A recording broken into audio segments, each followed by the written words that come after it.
Hello friends, welcome back to Bien computer. So आजको भिडियोमा तपाईहरुलाई चाहिँ जुन मदरबोर्डमा जुन मस्फेट हुन्छ हैन, यो मस्फेट चाहिँ कसरी चेक गर्ने युजिङ अ मल्टिमिटर भनेर चाहिँ म बताउन लागेको छु। So as you can see over here मदरबोर्डमा तपाईको चाहिँ धेरै मस्फेटहरु हुन्छ हैन।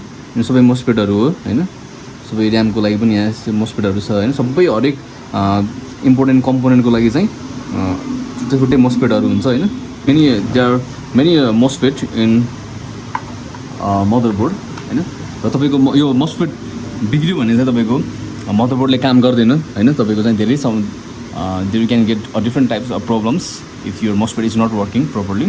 सो यस्तो केसमा चाहिँ हामीले चाहिँ मस्फेटहरुलाई चाहिँ हामीले रिप्लेस गर्नुपर्ने हुन्छ हैन। सो मोस्ट अफ द केसमा मदरबोर्डमा बिग्रिनु भनेकै मस्फेट हो। सो आज म तपाईलाई यो मस्फेट कसरी चेक गर्ने भनेर चाहिँ बताउन लागेको छु। सो म दुईटा मस्फेट निकालेको छु हैन यो मदरबोर्डबाट। सो यसको लागि चाहिँ तपाईँ मल्टिमिटरलाई तपाईले कन्टिन्युटी मोडमा राख्नुस् हैन। सो बिप साउन्ड आउनुपर्छ यसरी।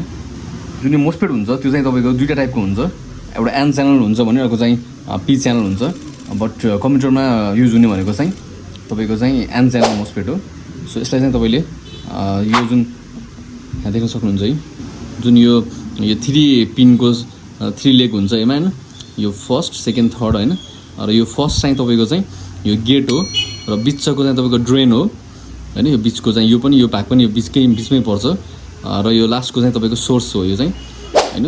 र तपाईले चाहिँ जुन हाम्रो यो मल्टिमिटरको चाहिँ एउटा ब्ल्याक प्रोब हुन्छ, एउटा रेड प्रोब हुन्छ हैन। सो यसलाई चाहिँ ड्रेनमा राख्नुस् हैन। ड्रेन भनेको चाहिँ यो पनि हो, यो भाग पनि हो र बिचको भाग पनि यो ड्रेन नै हो हैन। सो यसलाई चाहिँ तपाईले चाहिँ ड्रेनमा राख्नुस्। र चाहिँ तपाईको चाहिँ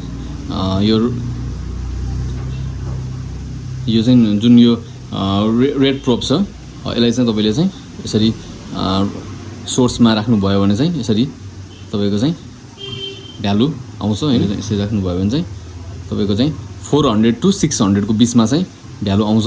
यसरी चाहिँ तपाईको चाहिँ यो एन च्यानल हो भनेर चिन्न सक्नुहुन्छ। यदि पी च्यानल भइदिएको भए चाहिँ यो के हुन्थ्यो भन्दा चाहिँ हैन, यो पी च्यानल भइदिएको भए यसरी चाहिँ तपाईको चाहिँ यो रेड प्रोबलाई चाहिँ यसरी ड्रेनमा राख्ने हो हैन। ड्रेनमा राख्ने र चाहिँ ब्ल्याक प्रोबलाई चाहिँ तपाईले चाहिँ सोर्समा राखेर यसरी चाहिँ थर्ड नम्बर पिनमा चाहिँ यसरी राख्नुभयो भने चाहिँ भ्यालु यदि आउँछ भने चाहिँ तपाईको चाहिँ त्यो चाहिँ पी च्यानल मस्फेट हुन्छ।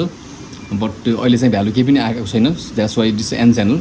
बट एन यसरी चाहिँ तपाईले चाहिँ ड्रेनमा चाहिँ यसरी राख्नुभयो भने र रेड प्रोब चाहिँ सोर्समा राख्नुभयो भने यसरी तपाईको भ्यालु चाहिँ 400 to 600 को बिचमा आउँछ हैन।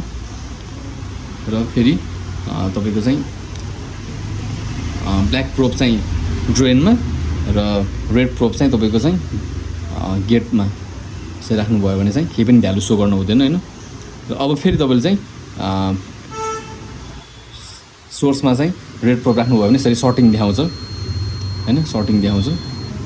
यो किन देखाउँछ भन्दा चाहिँ तपाईको चाहिँ जब तपाईको ब्ल्याक प्रोब चाहिँ ड्रेन र रेड प्रोब चाहिँ तपाईको चाहिँ जुन यो गेटमा चाहिँ तपाईको चाहिँ सर्ट हुन्छ, त्यसपछि चाहिँ तपाईको चाहिँ भित्रको जुन यो भित्र चाहिँ सर्किट तपाईको ट्रिगर हुन्छ। त्यसपछि तपाईको चाहिँ यसरी यसलाई चाहिँ यसरी हातमा चाहिँ यसरी राखेर तपाईले चाहिँ यसलाई चाहिँ डिस्चार्ज गर्न सक्नुहुन्छ हैन। डिस्चार्ज गरेपछि फेरि अनि यसलाई चाहिँ यसरी फेरि ब्ल्याक र यसलाई चाहिँ ड्रेन र सोर्सलाई यसरी जोड्नु, यसरी कनेक्ट गर्नुभयो भने चाहिँ तपाईले चाहिँ देख्न सक्नुहुन्छ है भ्यालु चाहिँ तपाईको 400 to 600 को बिचमा भ्यालु आउँछ हैन।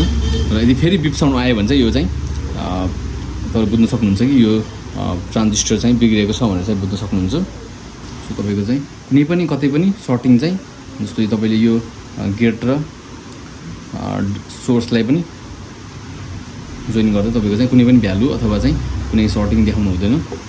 सो इन दिस वे चाहिँ तपाईले चाहिँ यदि सर्टिङ छ भने चाहिँ तपाईको काम गर्दैन। So guys in this way तपाईले चाहिँ कुनै पनि मदरबोर्डको कुनै पनि मस्फेटलाई चाहिँ तपाईले चेक गर्न सक्नुहुन्छ।